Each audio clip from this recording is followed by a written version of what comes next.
Let me, on behalf of the City of Springfield and City Utilities and the Board of Public Utilities, again, thank you for the opportunity. We're proud of our utility. We're proud of the way it functions as a part of our community. We focus a lot in Springfield on collaboration, and you hear that term frequently. And city utilities is a vital part of that. It's a part of city government, but its structure is a little unique. So hopefully we can cover a little bit of that. Can we go to the first slide there? You'll see that the city utilities is a provider of service for electricity, natural gas, water, broadband, and the public transit services. To our knowledge, city utilities is the only utility in the country that runs the transit system. Or stated another way, we're the only city in the country that has its public transit run by the utility. The utility was purchased by the city in 1945, and it used to be known as the Springfield Gas and Electric Company. It was an investor-owned utility, and the city purchased it in 1945, and at that time, water was not a part of it. It became a part of the city utilities, and I think, Gary, it was 1957 when that happened. We'll talk a little bit about the structure of the governing board, which you see down there, the 111,000 customers. One advantage is one bill for electricity, natural gas, and water. Sewer is provided by the city, but the city utilities bills for that. So a customer of CU will get one bill for all of those services. So again, the utility since 1945, it serves outside the city because it has inherited the old service territory of the investor-owned Springfield Gas and Electric Company. And that's since been codified in statute. So CU's boundaries actually go beyond the city limits, and that makes it unique among municipally owned utilities. So I think we can go maybe to the next slide if we could. Our city charter is what governs how we are structured. It's like our Constitution. And that was put into place in 1953. And it defines how we operate. We have a council manager form of government, meaning that our city manager is the chief executive officer of our city. He actually runs the city. All of the employees, with the exception of the city manager himself and our city clerk, report to him.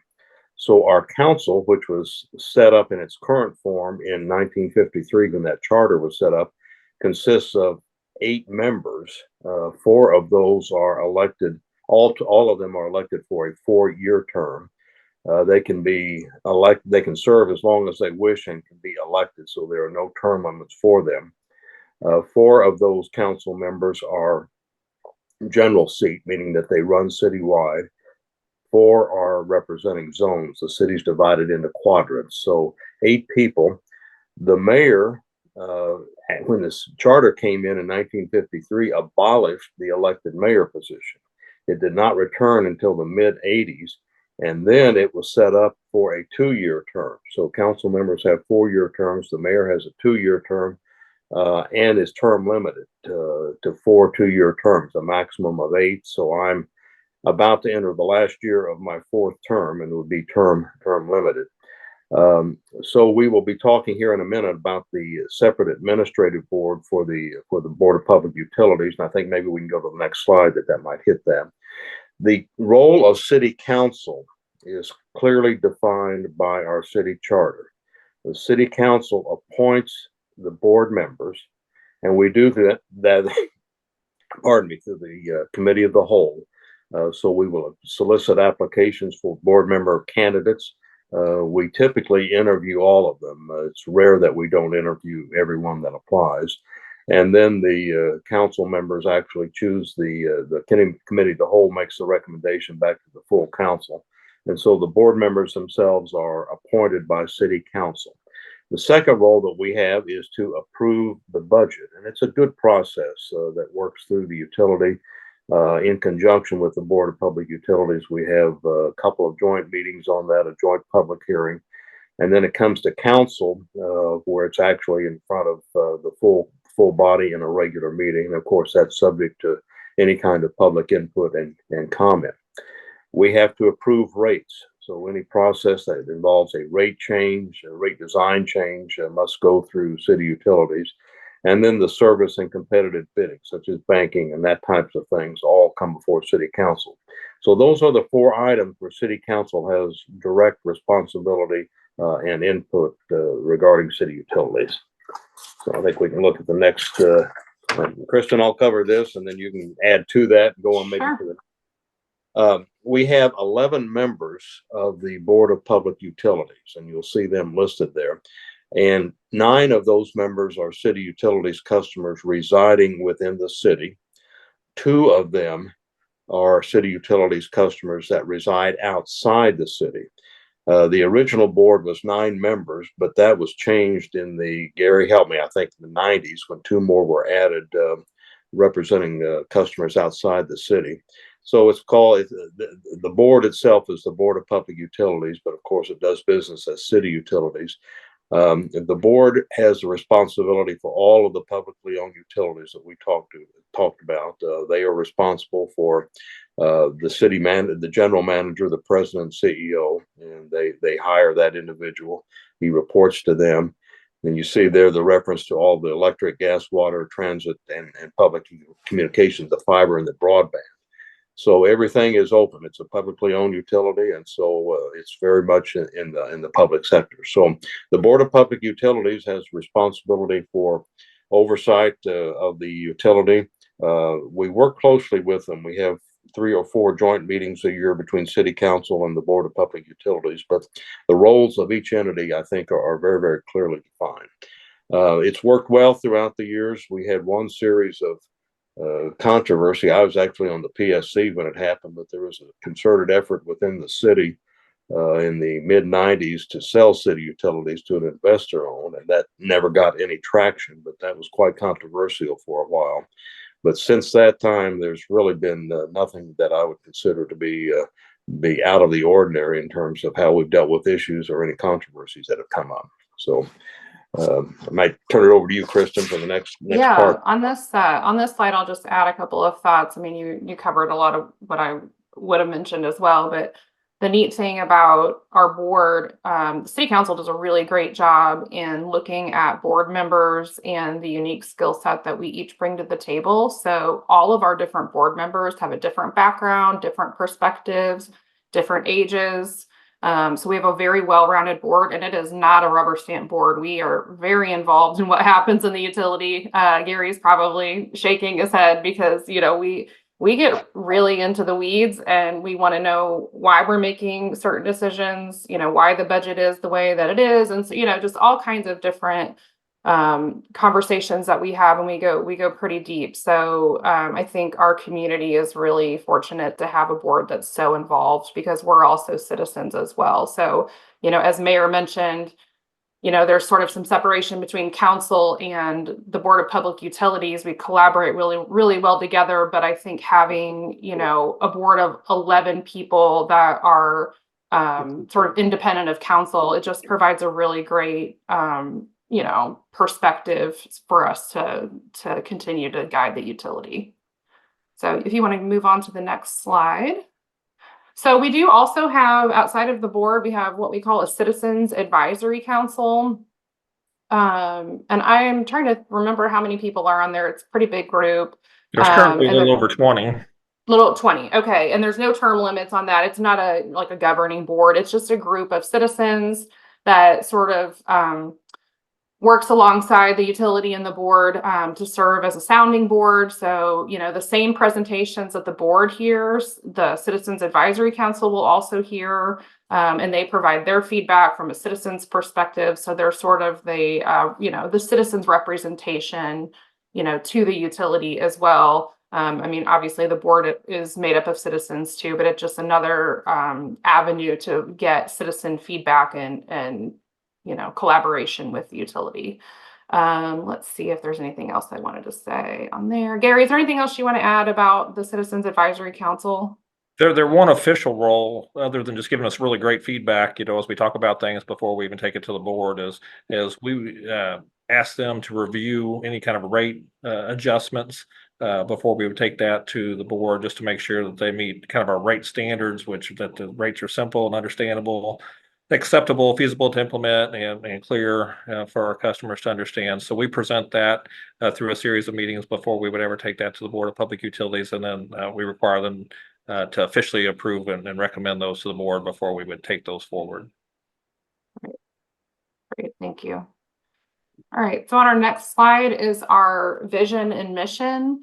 Obviously you can all read these, but I'll just hit the highlights. Our vision is to deliver world-class service and exceptional value to our customers. We spend a lot of time at the board level talking about affordability and reliability, and that, you know, the customers are at the center of everything that we do, and that's so true. And so, you know, we spend a lot of time going over the vision and the mission and how it aligns with the decisions that we're making to make sure that we are, you know, hitting on all of these things. Our mission is to advance the quality of life in our community through innovation, engagement, and stewardship. And like I mentioned, those are at the center of everything that we do. We want to be innovative. We want to grow our utility. When we want to diversify, we want to be good stewards of our community assets. So we have these guiding principles, the ones that look like pillars. Safety Gary is so wonderful about making safety a priority. Literally every meeting we have starts with a safety share. So that's a fun takeaway. He has somebody from the utility come and present. It could be unrelated to utilities. Last month we learned about school buses. So safety is obviously really important to us. You know, Mayor mentioned that we have electric service. We have a coal-fired power plant that is fully operational.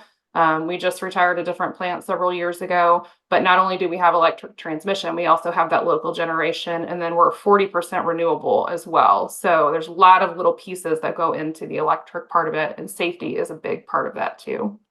And then obviously at the very bottom, our foundation is we want to be responsible to our citizens and to our fellow colleagues at the utility. We want to be dependable, and we always strive for excellence in everything we do. Anything you want to add to that, Gary?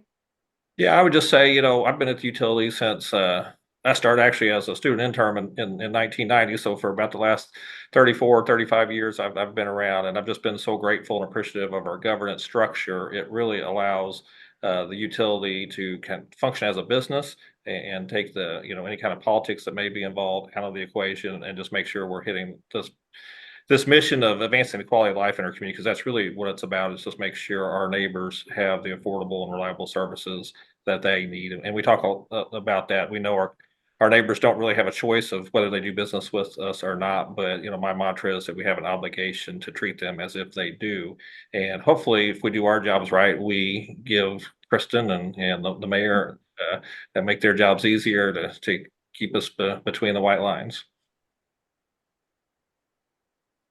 I think that's all the slides we have. I don't see any questions in the chat. Brent, did you have any that you wanted? Oh, Yeah, there's one that just popped a up. couple have come in that you're not seeing that I have. So actually, two people have asked the same question. What are the qualifications to be on the public Board of Public Utilities? Are they prescribed, or is that a consideration in the selection and appointment by the city council?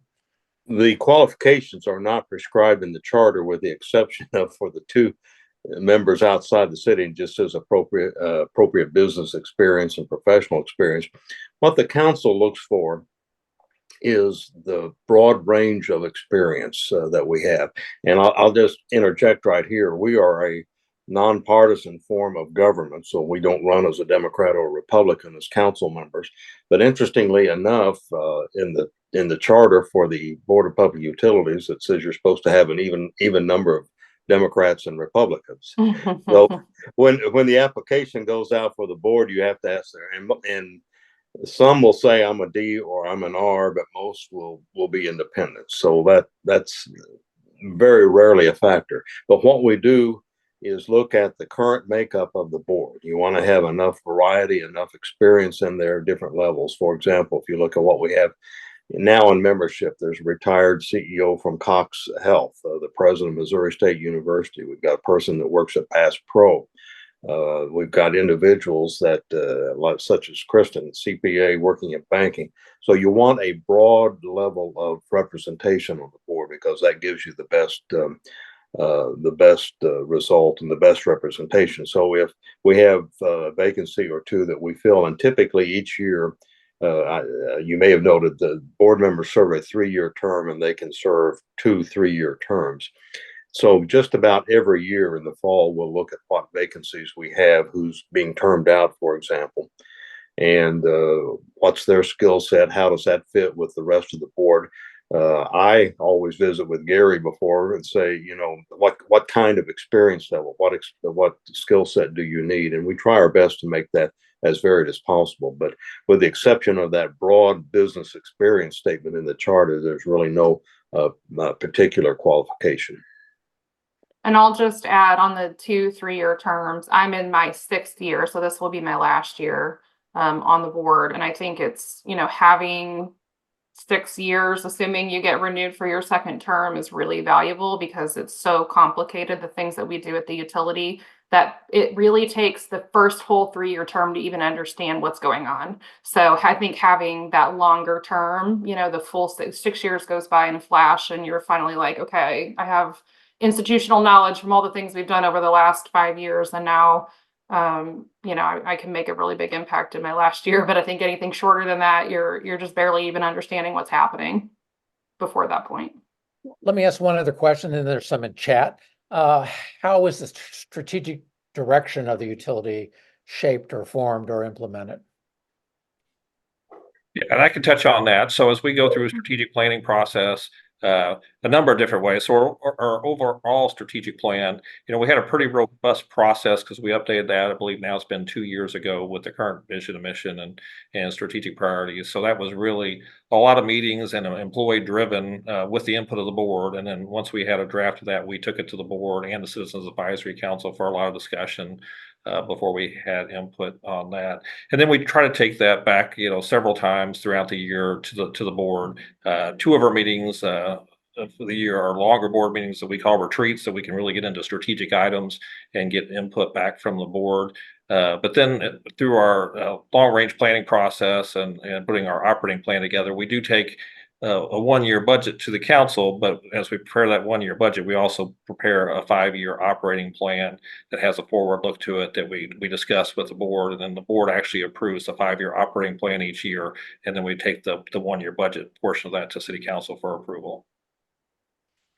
I'm just going to state these. One question: how do you balance growth/economic development with keeping rates low? So this is a toss-up question for anybody that wants to grab it. Oh man, I'll take it first and then Gary can fill in the gaps, but it's really tough because, you know, we want rates to stay as low as possible so that it's affordable for our citizens. But, you know, I think sometimes people assume that, you know, we're a tax exempt or nonprofit. That means we can't make any extra money. But I mean, there's infrastructure costs are outrageous. And so we're renewing, you know, natural gas main pipeline, we're renewing water main pipeline. We have a aging power plant that we'll have to figure out what to do with in the next, you know, 10 to 20 years.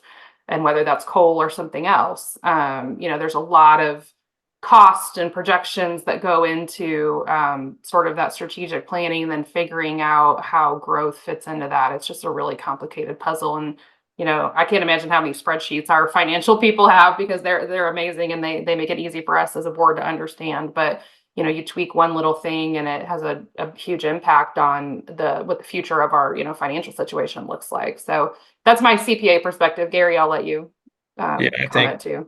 Economic development and growth, and you saw growth was one of our transformational strategies. It's just critically important as we have those ongoing infrastructure costs that just seems like it's getting more and more, especially with the recent supply chain challenges.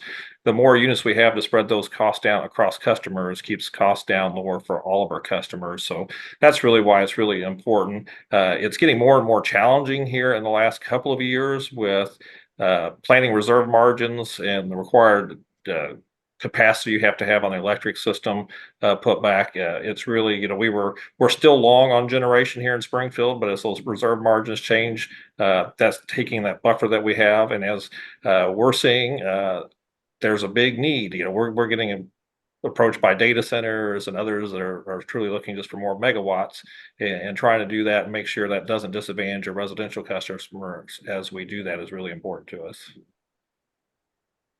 Another question is, do you have advanced metering?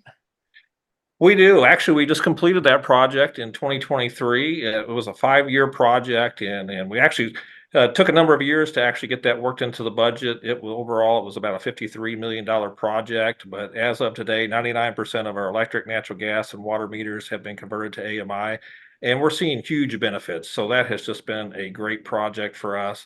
The water side, we were able to identify water leaks just by looking at continuous usage. A lot of times before a customer even knows they have a potential leak. And so we proactively contact those customers and go out. And so we've got great feedback from our customers that they really appreciate that. We've been able to find utility theft and potential equipment problems through monitoring on the electric meters. So it's been a great project for us. It's also allowed us to have a native app where customers can get on and look at their 15-minute increment usage and really make some good energy decisions as we go forward. And it's also kind of helped us tailor some of our ongoing rebate programs that we have for customers, so we can really target where that energy usage would do the most good. So actually, there's a question from one of our Public Utility Advisory Board members. What's the relationship between the advisory council and the utility board? Do they meet together? Is there a joint participation? How do they engage each other and inform each other of their thoughts and actions?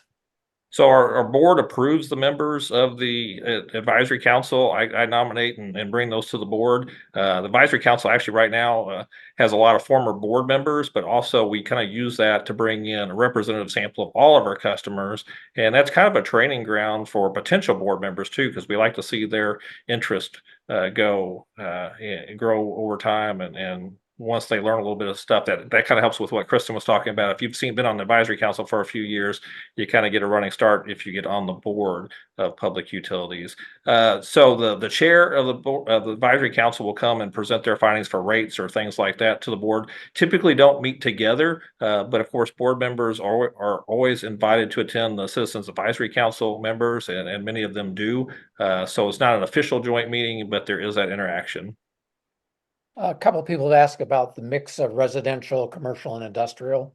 What does that look like for city utilities? I can get you that. So if would that point you out, if you go to cityutilities.net and to About City Utilities, there's a little handout that we pass around that is quick facts, and it will tell you a lot of our customer statistics. We have quite a bit of an industrial load. And I'm trying to pull it up to see if I can get the exact mix, but let me get back to the electric because that's probably what you're more interested in, but it's pretty represented. So all of our customers, we have 103,000 residential customers, 16,000 commercial customers, and 234 industrial customers.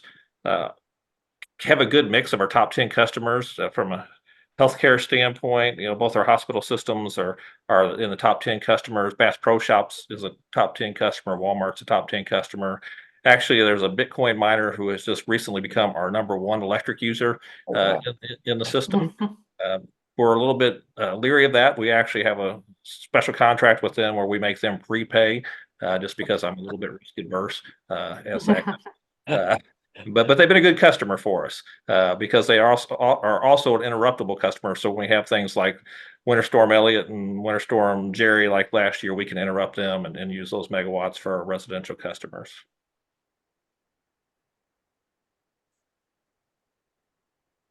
I'm scrolling through the questions here, excuse me.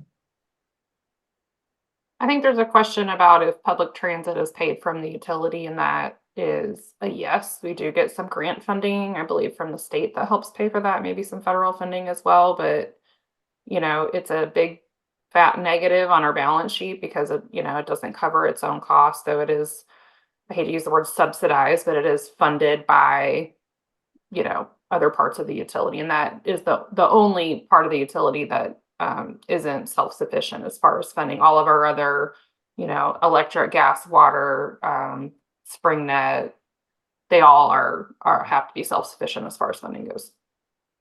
Does the utility provide any revenues to the city's general operating fund? Are they entirely separate operations? The utility pays pilot payment in lieu of taxes. Okay.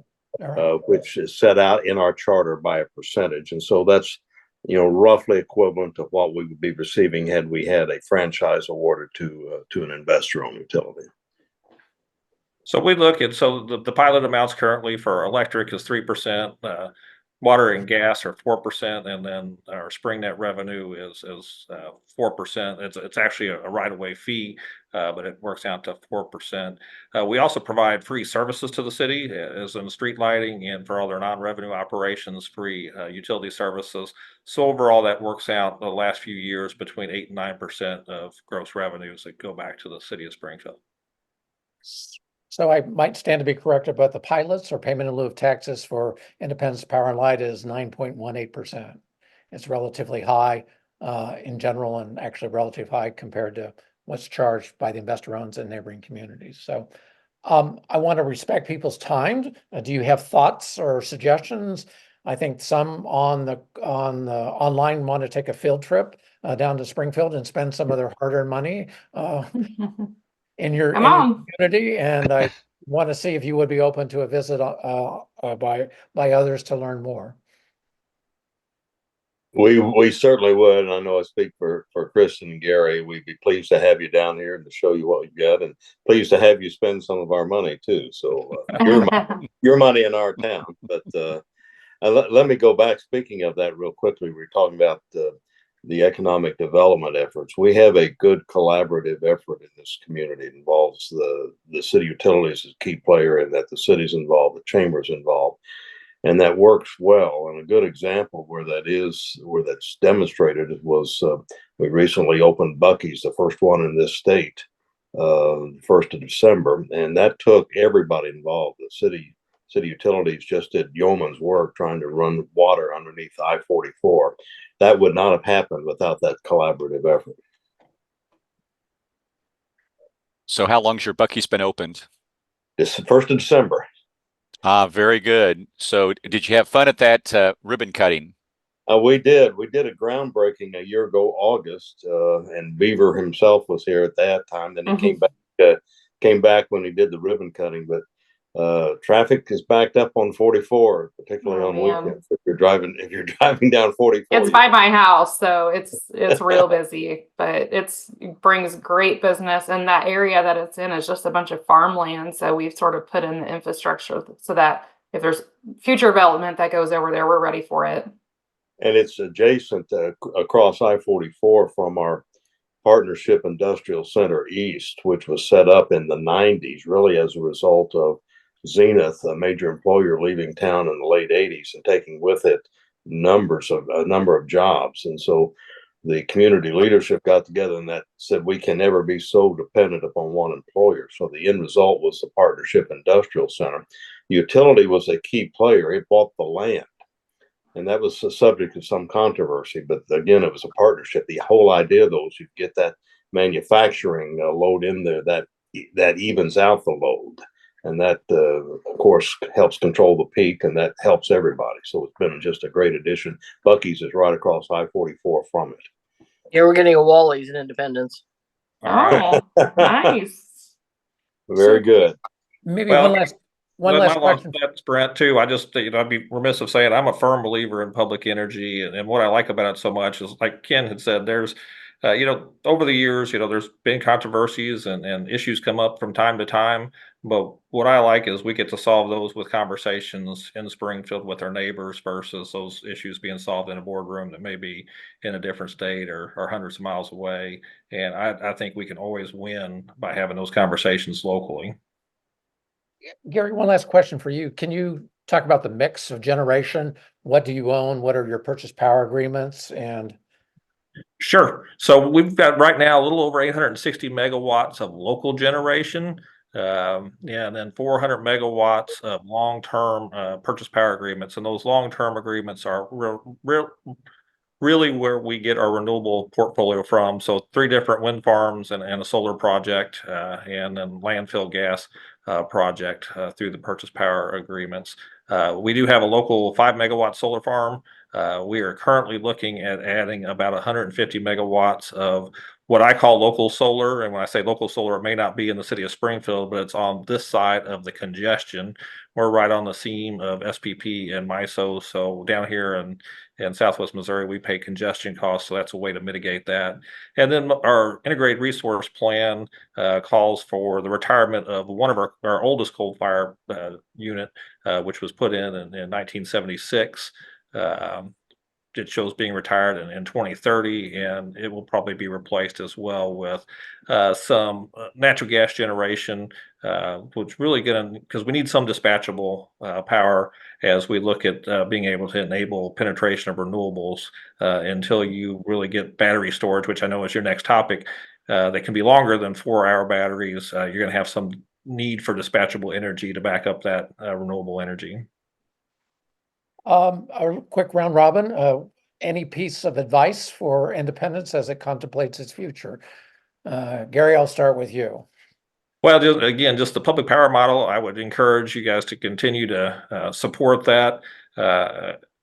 It's worked well for us down here in Springfield, and you've had great people at Independence over the years. I've had the pleasure of knowing and working with a lot of them. You've got a great director now with Joe Hagendeffer, and I think you guys are poised to do some great things. Mayor? No, go ahead. Oh, which I'm mayor? sorry, there's two mayors here.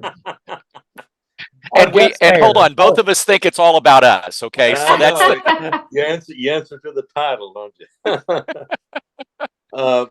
The key for me, and I've been on both sides of this. I was at City Utilities for 8 years, but the structure here helps minimize the politics. As elected officials, of course, we'll get complaints from customers. Somebody gets cut off, they don't like it, or they don't like the rates or whatever. And when I get those, I get them to Gary and you get a good response. But we're not insulated from all of the politics, but much of what you might get if we were directly responsible for running the utility is minimized. And I think that's allowed us to rely on the Board of Public Utilities to do its job, to actually operate the utility, to run it, set its side on. So I like the idea that we're not dealing with a political aspect, and we've got it set on what the utility gives us. So it's not a cash cow. Some communities, of course, will use their utilities to help fund out. We don't, other than the pilot coming in. So the structure has worked well, and I think it's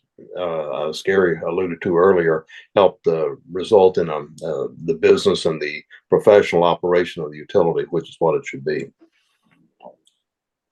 Kristin?